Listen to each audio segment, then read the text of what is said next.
So yesterday you guys explored with Miss Mitchell the way that Vietnam War protests took place in America. And largely, the same thing happened in Australia as well. So that's what we're going to explore today. This is, of course, our last lesson before Sports Day. So this is going to be our only real chance to have a bit of a look at how the moratoriums took place and why they took place and what was so important about the way that Australia engaged in this way of protesting the war. So let's get underway.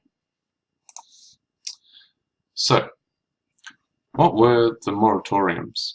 The Vietnam moratorium protests, the first of which took place on the 8th of May 1970, they were the largest public demonstrations in Australia's history at that time.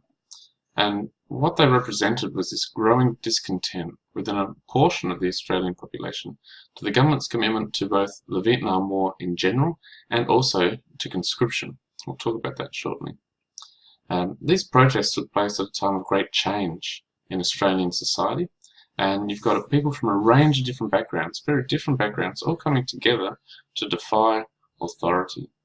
The leader of the first moratorium in Melbourne, a Labor politician by the name of Dr. Jim Cairns, he said this to the first group at the first moratorium: "Our spirit is the spirit of peace and understanding. Our spirit is opposed to violence, opposed to hate, opposed to every motive that has produced this terrible war.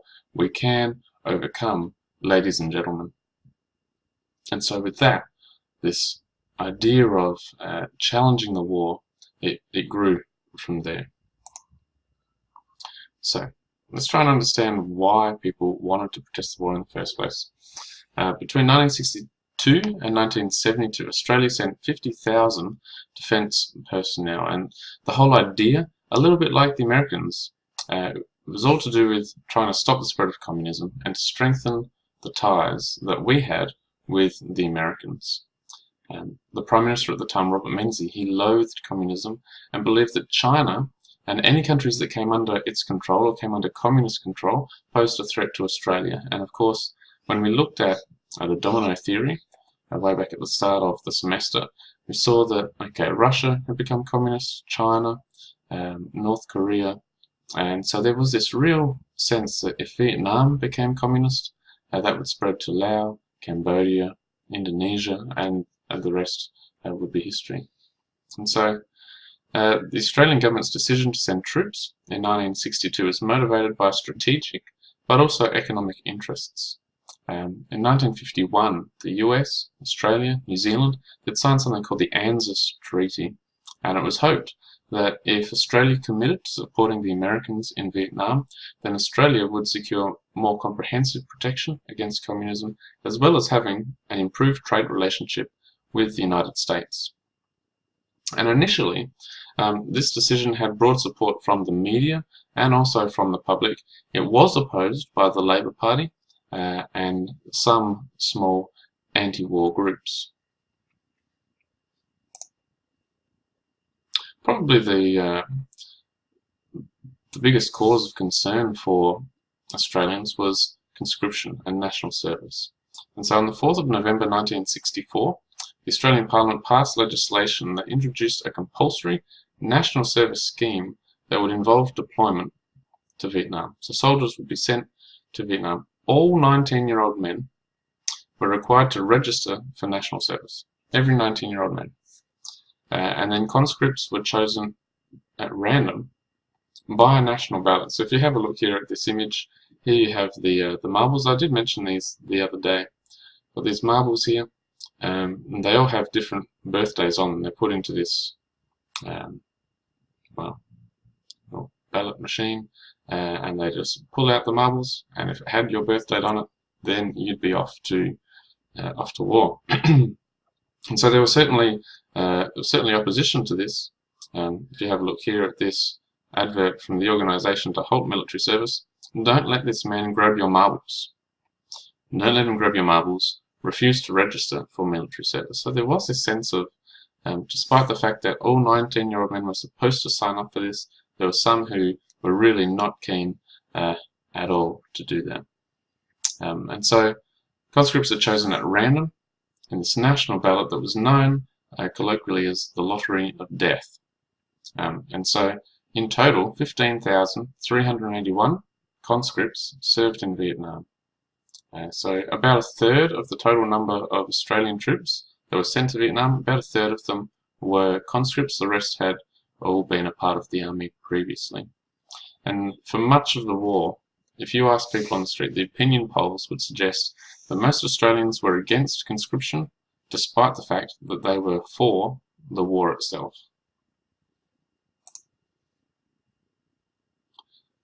As the longer the war went on, though, the less it seemed that communism and China actually posed a direct threat to Australia. And so, rather than seeing communism as a threat, what they saw was that, well, we actually have an obligation to work alongside the South Vietnamese, and particularly the Americans.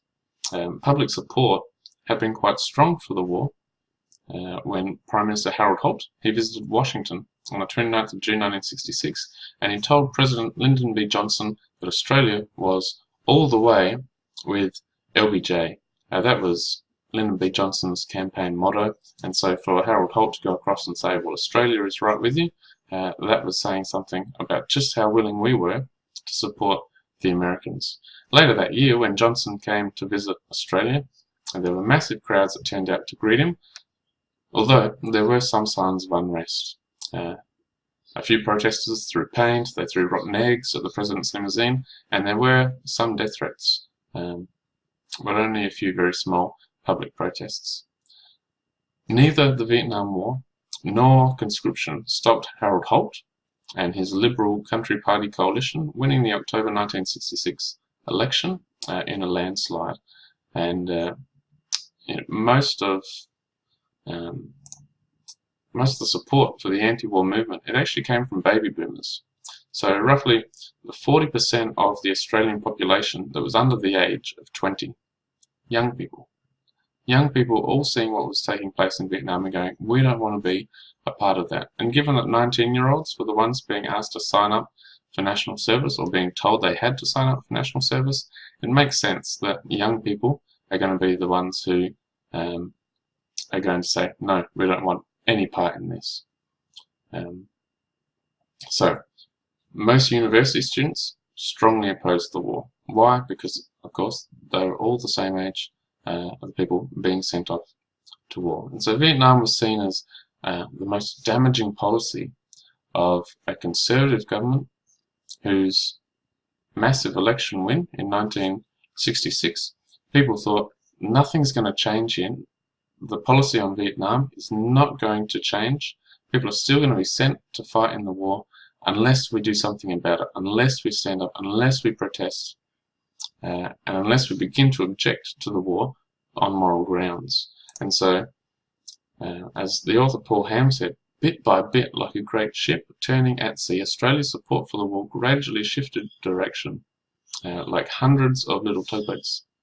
The political misjudgments, the draft resistors, the death notices, and protesters nudged Australian and American minds on a new bearing. And certainly, we've talked about the TV war before, and we know that the Vietnam conflict was known as the television war because so much of it was televised, and so as a member of the public, you're routinely exposed to horrific scenes that vividly convey the scene or the scale and the degree of suffering in Vietnam. The public opinion, the public disquiet in Australia and America was exacerbated or made worse by the My Lai massacre, which we did explore in class last week. Of course, just to remind you, March 1968, we have that company of US troops under the command of Lieutenant William Kelly, and they murdered around about 350 civilians in My Lai. And so the fact that this took place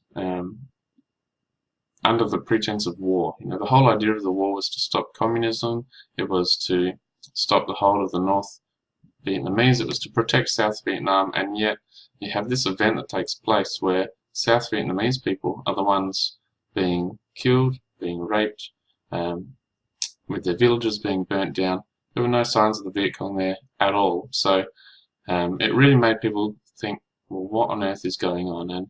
And if American soldiers were doing this sort of thing, Australians back home believed that it was highly likely that the Australian soldiers were also doing something fairly similar.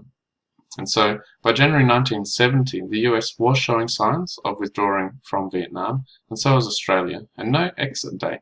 No date had been set where all of the troops were going to be coming home, and so Australia's position was pretty clearly dependent on what the US was going to do. Once the US decided they were going to withdraw, well, so were the Australians. The Australians weren't going to stay any longer than the Americans were.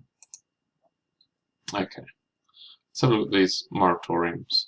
There was a national meeting in Melbourne in early 1970 where a number of anti-war groups from around Australia, they all met and they agreed to hold a moratorium. Now this word moratorium, what it means is to put a halt to business as usual.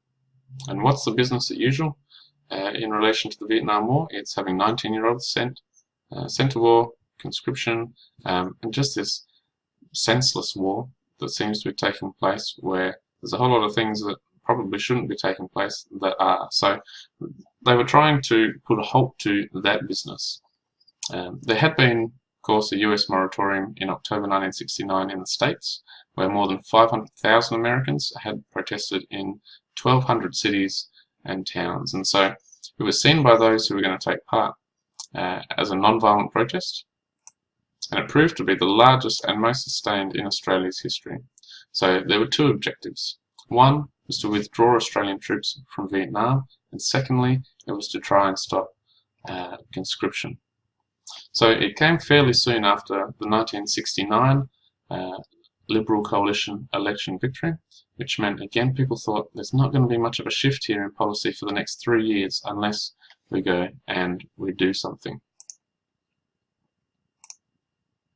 Okay, so the leader of, or the most visible leader of the movement was a guy by the name of Dr. Jim Cairns. He was a Labor politician who inspired a generation of anti-Vietnam War protesters. He would eventually become Deputy Prime Minister and the Treasurer in the Whitlam government in the mid to late 1970s. He led the largest of the moratoriums, the first moratorium that was held in Melbourne, which had been the largest protest in Australia until 2003, where there were a number of anti-Iraq War protests.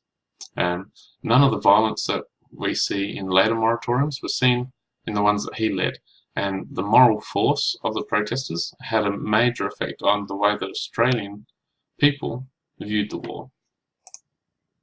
So, who participated in the moratoriums?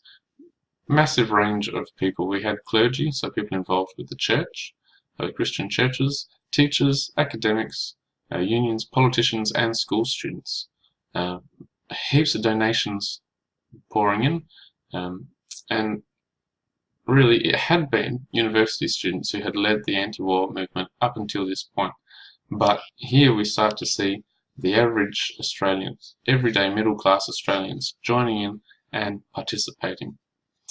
Not all Australians supported the moratoriums. There were certainly some who saw the size and the intensity of the protest as quite threatening, and Conservatives certainly didn't support it. If we keep in mind that the Liberal Party are more conservative than the Labor Party generally, that would explain why probably more Labor supporters perhaps would have participated in these moratoriums.